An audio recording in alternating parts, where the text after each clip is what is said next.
नित्या की बात सुनने के बाद में नितिन ने अपना सिर हिला दिया और उसने कहा, ओ अच्छा ठीक है, मैं समझ गया। तो क्या मैं आपसे एक और आवेदन कर सकता हूँ कि मेरे साथ में मेरे 3 दोस्त आई हुई है, क्या आप उनके लिए रहने की कुछ व्यवस्था कर सकते हैं, क्योंकि जब तक मैं बुक पढ़ता हूँ वो यहाँ पर अकेली रहेंगी। और हाँ, मैं तो भूल ही गया, इसके अलावा मैं आपको एक और बात बता देना चाहता हूँ कि मैं आपको एक लड़की से मिलाना चाहता हूँ। यह है विधि, ये आपकी जो ओल्ड फ्रेंड है जिसको आप जूनियर पूजा कहकर बुलाते हैं, वह ये उनकी डाइट स्टूडेंट है। क्या ये क्या ये पूजा की डाइट स्टूडेंट है? उस बात को सुनकर नित्या पूरी तरह से चौंक जाती है। विधि भी जल्दी से अब आगे बढ़ती है और अपने आप को बो डाउन करते हुए वह अपने सामने खड़ी हुई नित्या से कहती है, मैं विधि हूँ, मैं अपनी सीनियर टीचर को प्रणाम करती हूँ। अरे तुम्हें ऐसा करने की कोई भी जरूरत नहीं है, चलो कोई बात नहीं। इतना भी बुरा नहीं है, वैसे तुम बहुत ही ज्यादा खूबसूरत हो। नित्या एक ही नजर के अंदर अभी विधि को पूरी तरह से स्कैन कर चुकी थी और इसके अलावा जो नृत्य होता है उसके अंदर खूबसूरती बहुत ही ज्यादा मायने लगती है, क्योंकि सुंदरता भी एक ऐसी चीज थी जो किसी को भी मोह लेने में एक नर्तक की मदद किया करती थी। और अभी नित्या बहुत ही ज्यादा खुश भी थी, क्योंकि मीरा और विधि के अंदर जो विधि का फिगर था वो वास्तव में लाजवाब था। और इसी साथ में जब तक उसके पास में सीखने के लिए एक अच्छा टीचर होगा तो वो भविष्य में महान चीजें सीखेगी और एक अलग ही उपलब्धि हासिल करेगी। वहीं अब ये देखकर कि नितिन का वहाँ पर काम हो गया था, तो उसके बाद में जल्दी से उसने अपने हाथ के अंदर वह सील रखी और वह जल्दी से लाइब्रेरी के अंदर चला गया। जल्दी अब उसके सामने अनगिनत किताबें आ गई थी। हालांकि अब उसने 1 स्टार से 6 स्टार तक की बुक्स के ऊपर कोई भी ध्यान नहीं दिया, वह तो सीधा 7 स्टार की बुक्स की तरफ बढ़ चला। हुल्ला! और जैसे वो वहां पर पहुंचता है और उन बुक्स को देखता है, अब धीरे धीरे सभी बुक्स अब नितिन की लाइब्रेरी के अंदर जमा होना शुरू हो जाती है। जो सुप्रीम मास्टर की चौथी स्वीकृति थी, उसके साथ में नितिन की स्वर्ग की लाइब्रेरी चाहे से अपग्रेड नहीं हुई हो, लेकिन उसके साथ में ही उसकी जो स्पीड थी कॉपी करने की वह बढ़ चुकी थी। इसी के साथ में अब वहां पर जितनी भी बुक्स थी 7 स्टार की, अब एक ही घंटे के अंदर उसने स्वर्ग की लाइब्रेरी के अंदर इकट्ठा कर ली। और उन सभी को इकट्ठा करने के बाद में नितिन ने कहा, कंबाइन, और उसके साथ में सभी सभी बुक्स अब एक बुक के अंदर तब्दील हो जाती है और अब वह स्वर्ग की एक नृत्य कला की बुक बन चुकी थी। फिर एक और घंटे के अंदर उसने अब उस पूरी बुक और पूरी जानकारी को इकट्ठा कर लिया था और अब नितिन की जो आंखें थी वह शानदार चमक के साथ में चमकने लगी थी। इसी के साथ में अब जो नितिन की समझ थी वह अब 7 स्टार नृतक के शिखर तक पहुंच चुकी थी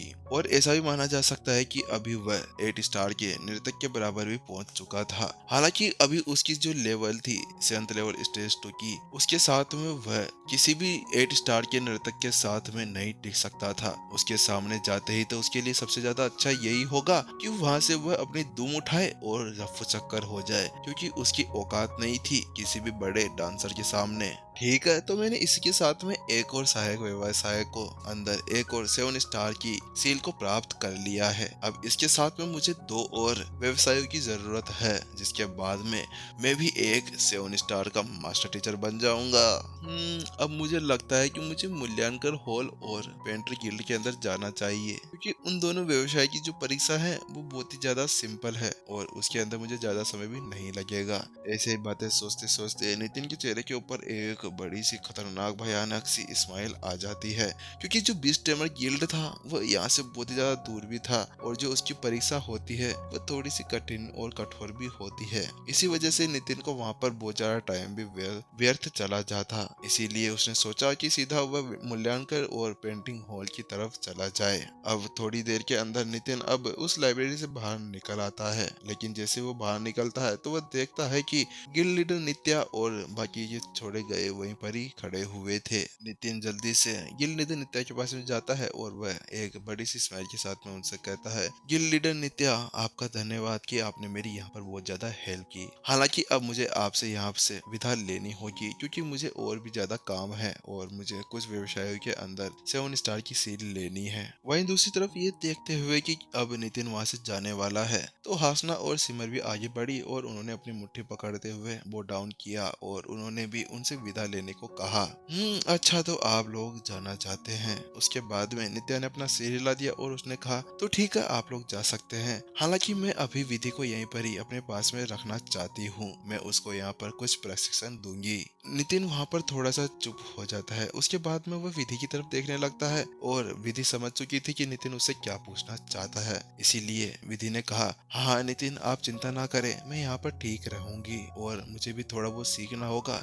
इसी वजह से मैं आपके साथ में इस बार नहीं चल सकती। विधि हालांकि थोड़ी बहुत तो निराश थी ही कि अभी वह नितिन से यहाँ पर विदा लेने वाली थी। हालांकि उसे भी तो अब एक नई सफलताएं हासिल करनी थी और वह जानती थी कि नितिन कभी भी उसके हाथ तो लगने वाला है नहीं और शायद कभी और वह उससे भविष्य के अंदर मिल पाए। अच्छा, तो ठीक है गिल्ड लीडर नित्या, आप विधि का थोड़ा बहुत ध्यान रखिएगा, इसको कोई भी परेशानी ना हो। उसके बाद में नितिन विधि से कहता है, विधि देखो, अब मैं तुम्हें यहाँ पर छोड़कर जा रहा हूँ। अब तुम्हें अपने टीचर की नाक बिल्कुल भी नहीं कटानी है। चलो अच्छे से डांस वांस सीखना, मैं तुमसे बाद में जरूर मिलूंगा। इतना कहने के बाद में अब वह तीनों की तीनों उस गिल्ड से बाहर निकल आते हैं। उसके बाद में नितिन हासना और सिमर की तरफ पलटता है और वो उनसे कहता है, देखो मैं तुमसे कुछ कहना चाहता हूँ। मैं अभी मूल्यांकन हॉल की तरफ जा रहा हूँ। अगर तुम दोनों के पास में कोई काम है तो तुम दोनों वापस से कॉम्बैट मास्टर हॉल के अंदर जा सकते हो। नितिन की बात सुनने के बाद में हासना जल्दी से आगे बढ़ी, नहीं नहीं नितिन, हमें कोई भी काम नहीं है, हम तो निठल्ले बैठे हुए थे।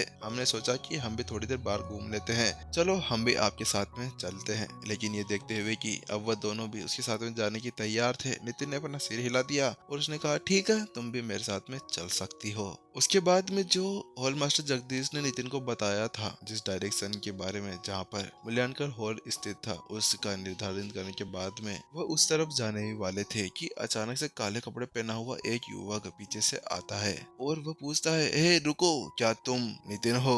उस युवक की बात सुनने के बाद में नितिन जल्दी से पीछे पलटता है और उससे कहता है, हाँ भाई, मैं ही नितिन हूँ, बताओ तुम्हें क्या काम आ गया। लेकिन नितिन वहाँ पर थोड़ा सा हैरान भी था कि रोसा साम्राज्य के अंदर उसे कोई भी नहीं जानता था और अचानक से किसी का इस तरह से उसको बुलाना और यहाँ पर ढूंढने आना, ये तो उसके लिए एक हैरान कर देने वाली बात ही थी। वह लड़का जल्दी से आगे बढ़ता है और कतई घमंडी अंदाज के अंदर कहता है, ए तो सुनो, मेरे मास्टर ने तुम्हें वहाँ पर बुलाया है, वह तुमसे मिलना चाहते हैं। क्या तुम्हारा पुराना मास्टर? तुम्हारा पुराना मास्टर कौन है? नितिन हैरान रह गया और उसने उनसे नाम पूछा। चलो ठीक है, तुम मुझे उसका नाम तो बता दो। लेकिन वहीं दूसरी तरफ युवक ने अपना सिर हिला दिया और उसने कहा, नहीं नहीं, मैं तुम्हें उनका नाम नहीं बता सकता, तुम जब उनसे मिलोगे तो तुम खुद जान जाओगे।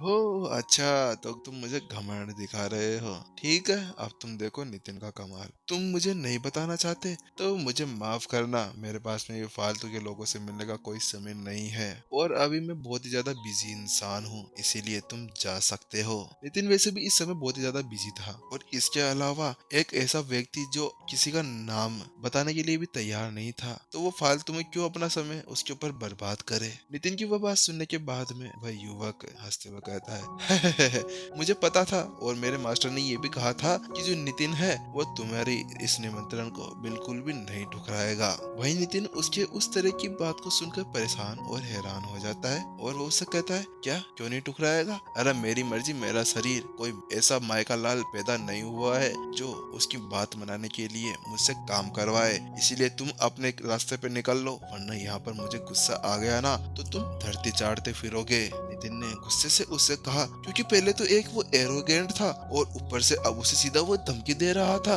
अरे हाँ, तुम यहाँ पर मेरे को इनवाइट करने आए हो तो ठीक है, अरे तुम मेरे ऊपर ऐसा कर रहे हो जैसे कि तुम अभी मेरे ऊपर कोई एहसान करने जा रहे हो, जैसे तुम्हारा मास्टर कोई मायका लाल है जिसके लिए मैं यहाँ से अपना टाइम बर्बाद कर कर उससे मिलने जाऊं और तुम मुझे यहाँ पर अपना उसका नाम भी नहीं बता रहे।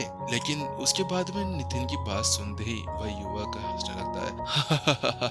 अपना निर्णय लेने से पहले पहले एक बार ये तो देख लो। इसके साथ में उस लड़के ने जल्दी से अपनी कलाई घुमाई और अपनी रिंग के अंदर से एक लवादे का टुकड़ा बाहर निकाल लिया और उसे जल्दी से नितिन की तरफ फेंक दिया। देखो इसे, तुम इसे पहचानते हो शायद। लेकिन वहीं दूसरी तरफ अपने हाथ के अंदर उस लबादे के कपड़े को देखने के बाद में नितिन हैरान रह जाता है। नितिन की आंखें सिकुड़ जाती है और उसकी आंखों के अंदर गुस्सा आ जाता है। तुमने मोहन का अपहरण किया है? नितिन नितिन को यकीन था कि जो उसके हाथ में वो कपड़ा था वह मोहन के लबादे का एक टुकड़ा था। नितिन ने मोहन के गायब होने के ऊपर कोई भी ध्यान नहीं दिया था। उसने ये सोचा था कि शायद वो मोटू कुछ खा रहा होगा या फिर लड़कियों के साथ में मजे ले रहा होगा, इसीलिए वह नहीं चाहता था कि वह उसके उस आनंद के अंदर कोई भी रोड़ा डाले। लेकिन उसने ऐसा कभी भी नहीं सोचा था कि किसी ने उसे इस तरह से पकड़ लिया होगा।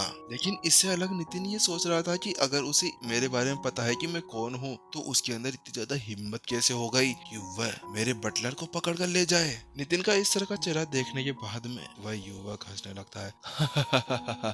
तुम चिंता मत करो, तुम्हारा जो बटलर मोहन है ना, उसका वहाँ पर बहुत अच्छी तरह से ख्याल रखा जा रहा है और मेरे मास्टर ने कहा है कि मैं तुम्हें यहाँ से लेकर ही जाऊं, क्योंकि अगर तुम यहाँ से मेरे साथ में नहीं चलते हो तो इस बार जो तुम्हारे हाथ में कपड़ा आया है ना, उसकी जगह पर कुछ और भी आ सकता है और वो कुछ और क्या होगा वो तुम्हें भी पता होना चाहिए। हालांकि इससे पहले कि जो वो युवक था अपनी बात पूरी कर पाता, पैंग, एक जोरदार लात उसके पेट के अंदर आके लगती है और वह जोरदार उस इम्पैक्ट से पीछे की तरफ चला जाता है।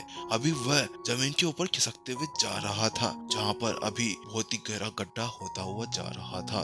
कुछ दूर जाने के बाद में वह एक जगह पर रुक जाता है। नितिन ने अपनी जो शक्ति थी उसको पूरी तरह से संभाल कर रखा हुआ था, क्योंकि अगर उसने थोड़ा सा भी और दम लगाया हुआ होता ना तो जो उसका इम्पैक्ट था उसके साथ में ये हो सकता था कि उसके दो टुकड़े वहीं पर ही हो जाते। उस इम्पैक्ट के साथ में उस युवक के पेट के अंदर इतना ज्यादा दर्द होने लगता है कि वह अपनी पूरी बॉडी को एक झिंगे की तरह सिकोड़ कर वहीं पर ही बैठ जाता है और यहीं पर ही इस एपिसोड को खत्म कर दिया जाता है।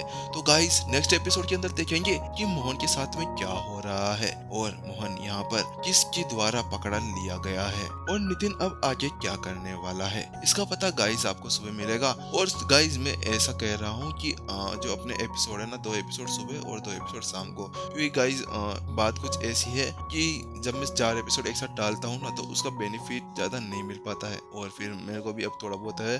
और गाइस मैंने कल जो इसके बारे में बताया था उसके लिए कमेंट में कर दीजिए, ठीक है, मैं ऐप भी आपको दे दिया करूंगा, ठीक है। चलिए गाइस टाटा बाय बाय, फिर मिलते हैं हम सुबह नेक्स्ट एपिसोड के अंदर।